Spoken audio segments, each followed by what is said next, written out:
Bien, buenos días. Esta es otra presentación de un artículo de Radiographics para la revista RSNA, donde se tratarán los temas de manifestaciones por imágenes del traumatismo torácico. Es un trabajo publicado en julio de este año, en el cual pertenecen a diferentes entidades universitarias.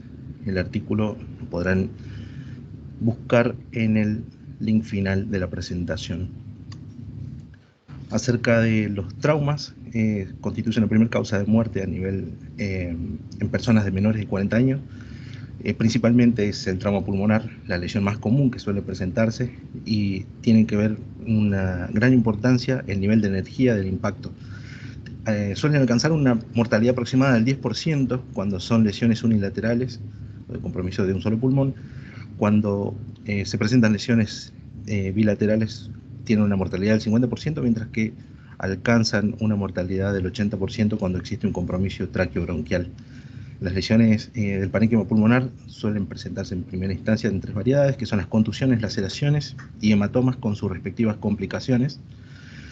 En la radiografía de tórax suele ser la principal modalidad diagnóstica de ingreso cuando ocurren los ingresos al trauma, y suelen tener una participación en primera instancia bastante productiva, por sobre todo cuando los traumatismos se producen, terminan siendo de estirpe abierto y no cerrado.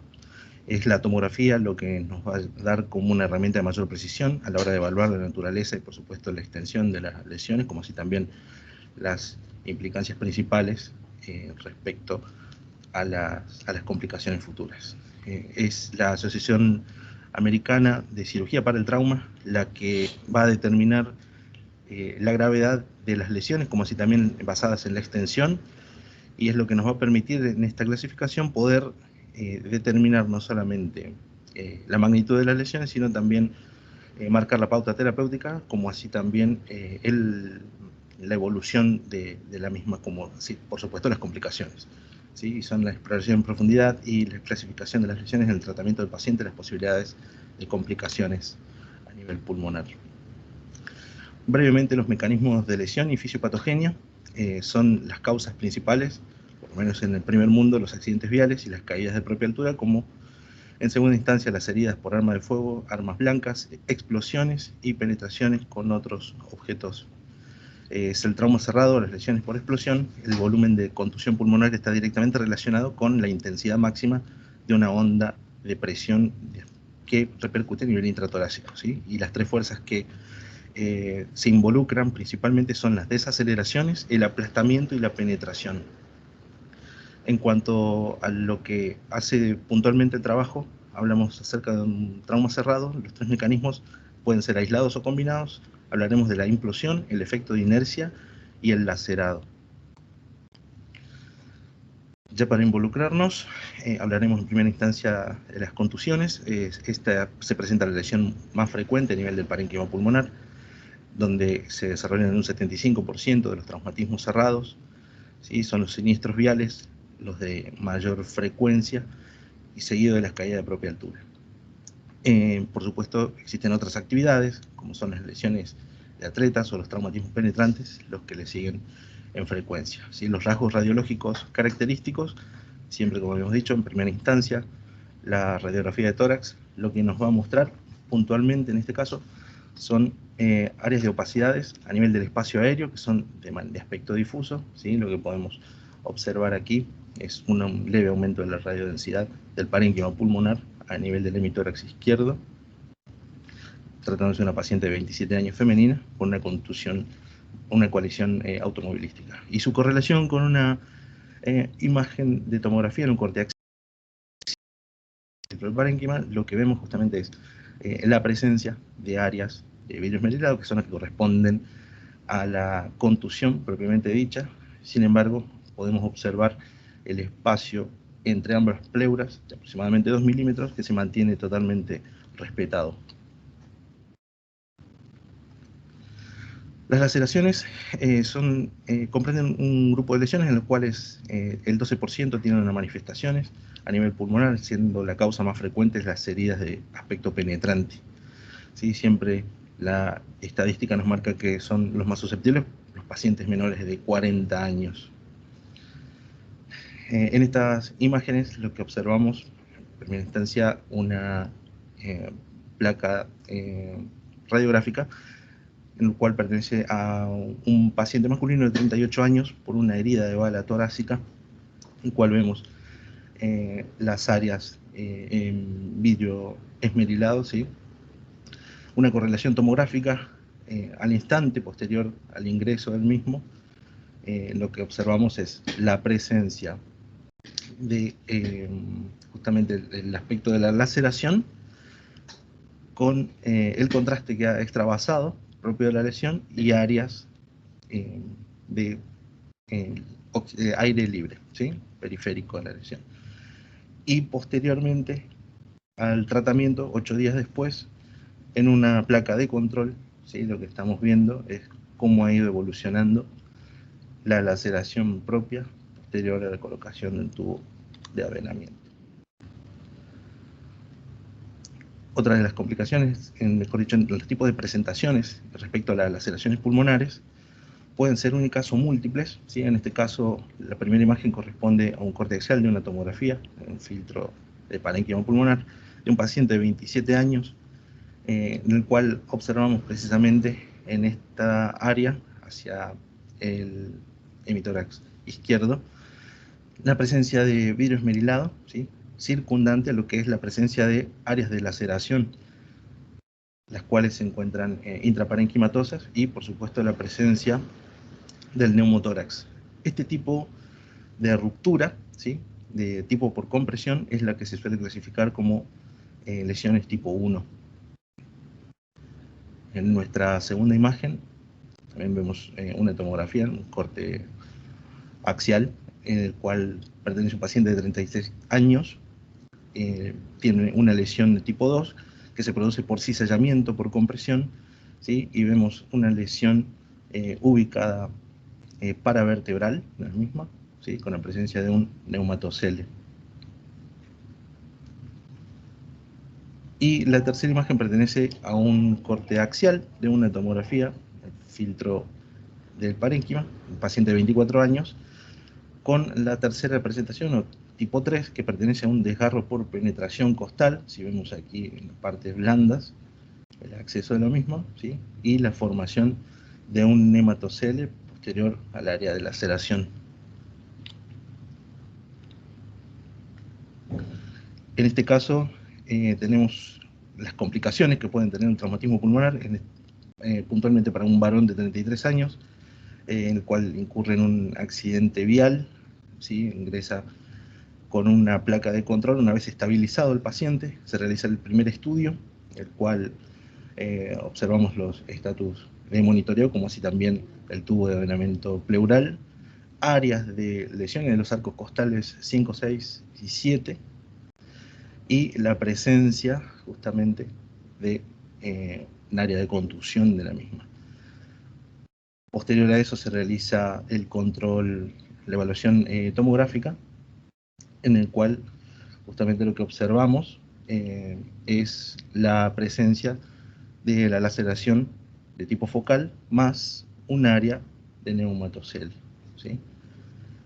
En este caso, posterior a su internación, en el control tomográfico de los 8 días, observamos la presencia del derrame pleural, del mismo, ¿sí? A nivel izquierdo, hacia el lóbulo inferior, y la formación de un área de absceso que termina siendo la cuestión evolutiva natural de esa lesión inicial.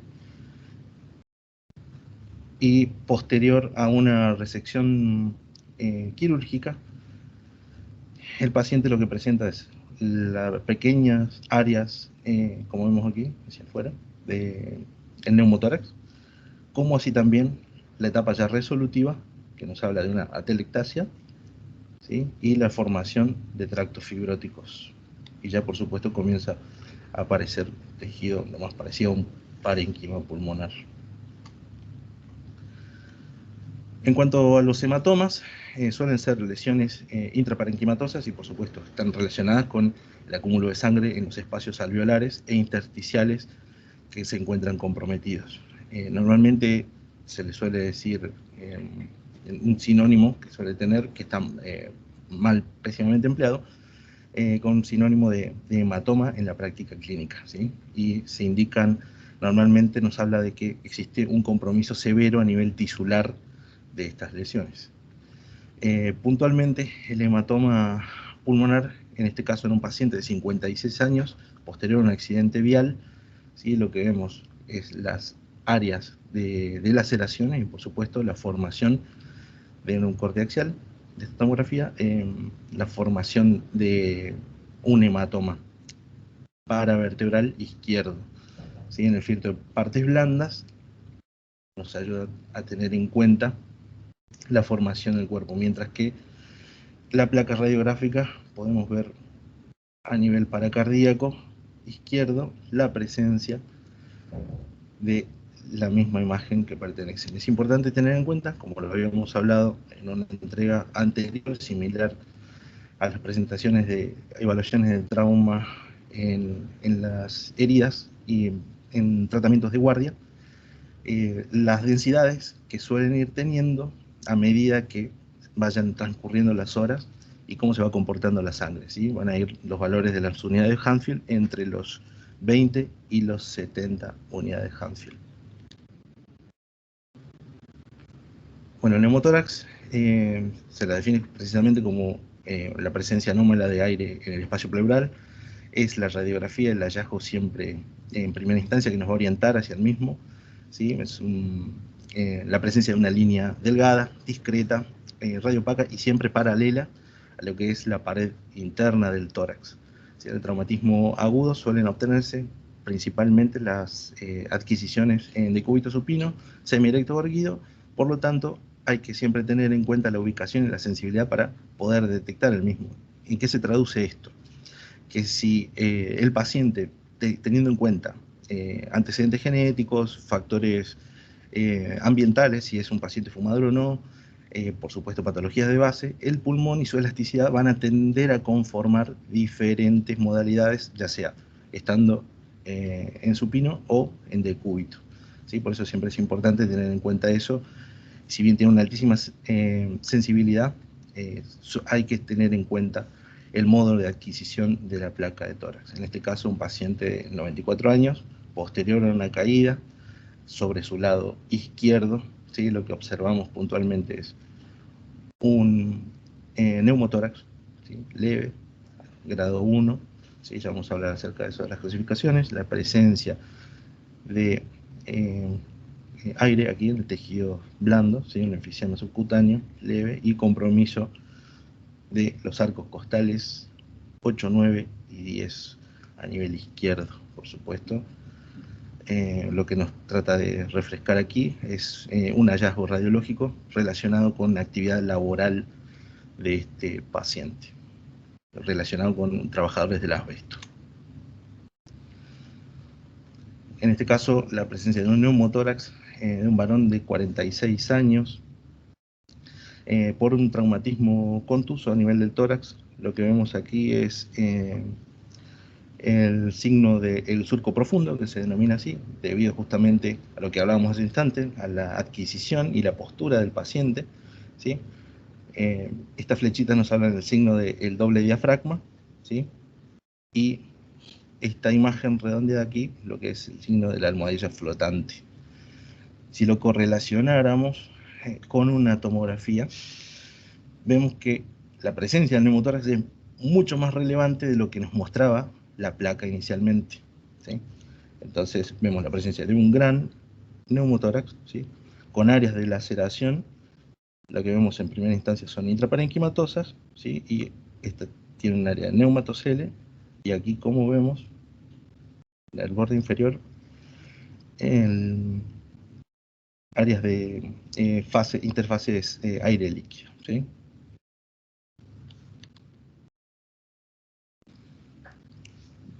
En este caso vemos un paciente de una lesión que presenta una lesión arterial, una paciente femenina de 96 años con fractura de los arcos costales posteriores que se encuentran desplazados, la presencia de hemotórax y lesiones arteriales intercostales postraumáticas, ¿sí? Lo que vemos en la primera imagen, justamente la presencia del hemocele. Acá lo que vemos, el área de enfisema subcutáneo y por supuesto, bueno, la colocación del tubo de avenadamiento. Lo que vemos acá justamente nos muestra la penetración y la ruptura del arco costal pertinente, y en diferentes tiempos, tanto el arterial como la fase tardía, vemos como el líquido, el contraste, ¿sí?, ha estado en fuga, el primero aquí y segundo en esta imagen. En cuanto a los hemotórax extrapleurales y hemotórax tras un accidente vial en un paciente de 61 años, en esta imagen perteneciente a una tomografía en un corte axial, lo que nos muestra en primera instancia es la presencia del hemotórax, ¿sí?, los niveles del hematocrito dependientes, lo que hablábamos también en una de las últimas exposiciones, relacionado a cómo los elementos formes van precipitando y van decantando en los mismos, hablando de la presentación del tiempo evolutivo del cuadro, ¿sí? Y por supuesto la grasa extrapleural que se encuentra desplazada, marcada aquí con las flechas. Las lesiones de la vía aérea respiratoria tienen una particular importancia, dado que tienen un índice de mortandad altísimo, como lo habíamos dicho, cerca del 80%. Son las lesiones traqueales por traumatismos cerrados. El mecanismo más común siempre suelen ser por encima de la carina, y son comúnmente involucrados la tráquea a nivel membranosa, ubicada de manera posterior porque es la que tiene menor estabilidad y menores puntos de anclaje para soportar diferentes tipos de trauma. En este caso, lo que vemos es la lesión traqueal en un paciente de 32 años tras una herida de bala a nivel torácico, ¿sí?, lo que nos muestra el orificio de entrada y salida. Habíamos hablado de esto, denominado también tractografía de las heridas. En este caso, la presentación inicial, la adquisición de una placa radiográfica, donde vemos las flechas aquí marcando el aumento de la radiopacidad a nivel mediastinal. El alambre en lo que trata de demostrarnos es el orificio de entrada y de salida. Posteriormente estabilizado, se realiza el control, lo que vemos la presencia de un neumomediastino, ¿sí?, donde, si observamos bien, existe una imagen el cual tiende a comunicar la pérdida del aire a nivel de la tráquea hacia el mediastino, ¿sí? Y la misma imagen se correlaciona en una reconstrucción sagital, donde observamos, ¿sí?, la presencia del neumomediastino y la flecha negra marcando el pasaje del aire del espacio intratraqueal hacia la cavidad mediastinal. El efecto MacLean nos habla acerca justamente del aire que es en el mediastino, que también puede originarse a partir de lesiones del parénquima pulmonar, y ese aire va a tender a tener un efecto disecante de manera central o de predisposición central, ¿sí?, donde el cual se va introduciendo a lo largo de la vaina broncovascular, ¿sí? Este es un pequeño ejemplo donde justamente vemos cómo ha ido disecando hacia acá arriba la presencia de áreas de enfisema subcutáneo, y correlacionados con su estudio tomográfico vemos justamente la presencia de cómo el aire va bien pegado hacia lo que es la vaina broncovascular. En conclusión, tenemos que tener en cuenta eso. Las lesiones torácicas son bastante comunes en los contextos de trauma, tanto cerrados como penetrantes. Son los pulmones, la pleura y vías respiratorias las principales causas de mortalidad cuando encuentran su afección. Las imágenes, en particular las ECOFAS, radiografías y tomografías, son los que desempeñan papeles cruciales a la hora de la toma de decisiones críticas, y el radiólogo es el que debe interpretar las imágenes y traumatismos, que deberán conocer no solamente la apariencia habitual, sino también posteriormente las evoluciones a medida que éstas vayan cicatrizando. Aquí abajo el link del artículo si quieren hacer una revisión más. Muchas gracias.